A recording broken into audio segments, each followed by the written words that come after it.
والسلام على سيد الأنبياء والمرسلين. So the title of the thing today is Ijtihad is free thinking and Taqlid is blind following, the carnal law as the problem of Islam. And before I begin, I'd like to thank my rabbi, the Herr Professor Dr. Andrew Colin Gow, and my friend Daniel Aaron, because the ideas that are kind of worked through in part of this paper, or presentation or whatever, also came through conversations with them.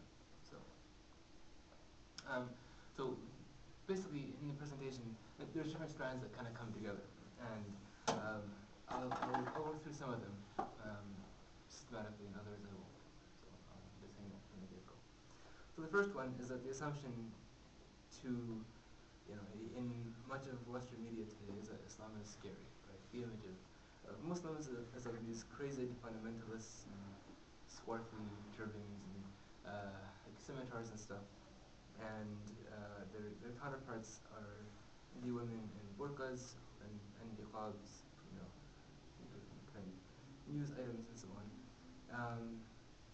But I think primarily what's often taken as being scary about Islam is not so much its tenets, right? That you've got God and angels and the prophets and the books and so on, but it's the implementation of Islam. The scary part about Islam is Islamic law, or as they say, you've got Islam and you've got Sharia law, right? It's going to come and take over, and we will impose it throughout the land, and minarets will dot the landscape, and the cityscapes and so on, and it's going to be really scary.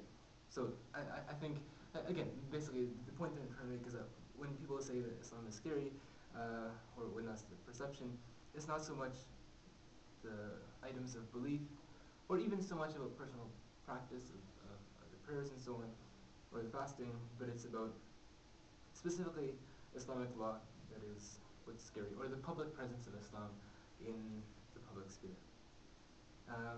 The second point, or the second strand, is the argument I'm trying to make is that Europeans, Christian Europeans, post-Christian Europeans, are nervous about Islam, about Sharia, not only because of the things that they always bring up about the human rights abuses and the status of women and like chopping off hands and this sort of thing, but so not only because of the excesses of which it's said to lead to, but because I think because the question of Sharia also brings up some of the anxieties that Christian Europe has about the nature of the law and the relationship of the law, of religious law, to the public sphere. And this encounter between religious law and the public sphere, I'm trying to say, has a specifically Christian-Jewish history, or it's the history of Christianity as it comes into contact with Judaism, or as it emerges from Judaism, that has resonances and echoes with the ways Islam is regarded in Christian Europe. This is obvious in medieval Christian Europe, as I'll tell a story later on about that, but basically my suggestion is that this is the case also in contemporary times, and this is obvious with, this becomes clear as we look at, for example, reports that come out of the RAND Corporation, other right-wing political groups in the US that are writing about certain kinds of Islam that they wish to foster, and these kinds of Islam aren't, like the uniting factor of all these different kinds of Islam aren't necessarily their politics, right? Some of these groups might be very opposed to, for instance, wars or invasions of other countries, and others might be supporting them or whatever, but the uniting factor among all these different Muslim groups is that they have more secularized understanding of the relationship between the law, the religious law, and the public sphere. That is, it's how you interpret the law. It's the question of interpretation that unites all these different groups that the U.S. wants to support. I'm taking the U.S. as an example. And so, coming back to the title of the presentation, Ijtihad is free thinking and Taqlid is blind following.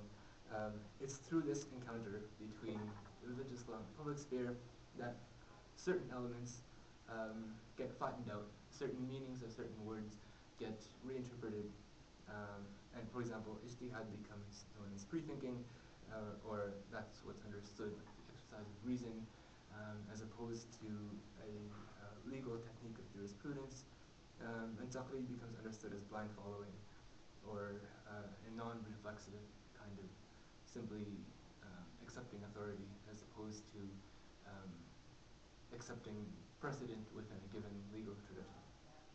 So those are kind of the 4 or 5 strands that are kind of coming together in this, and inshallah I'll finish up and then we can have a bit of discussion before. Good? Okay. So I'll start out with an example from medieval history. So there are these monks in Granada, and they were digging in the garden of their monastery in 1575, and they come across this body, and they're all shocked. Like, what is this body doing in the garden of our monastery? And so they dig it up, and it turns out that it's a headless skeleton. And they disinter it, and they lay it out, and they decide, based on location and archaeological whatever is in their history, that it belongs to a certain individual called Pedro Pascual de Valencia. He was born around 1227, and he was this figure of in like the histories of all the martyrs in Granada, the Catholic martyrs. In 1296 or so, when he was going on 70, he was appointed bishop of a town that was on the border between between the Christian and Muslim lands in Spain, by Pope Boniface the VIII. A year later, he was captured by the Nasrid Emir, Muhammad II, and he was imprisoned in a dungeon in Granada. And so for the next 3 or 4 years, he was kept in this dungeon. And he spent his time writing polemical tracts against the Muslims, because all around him he saw these Christians who were either converting to Islam or they were under the influence of Muslim culture, and so they were speaking Arabic more than they were speaking, speaking Christian languages. And so he was quite shocked at this. He said, "This is ridiculous. We have Christians who are willing to even marry Muslims, and that's completely unacceptable." And so he spent his time writing these polemics to strengthen Christians against their adversaries. So Jews and Judaism, Muslims and Islam. And one of these is called the Sobre, I don't know how to say this, La Sede Muhammad Tana. That's the Spanish that I just transliterated. It's concerning the Muhammadan sect. And it was said to have been composed by him while he was in this dungeon.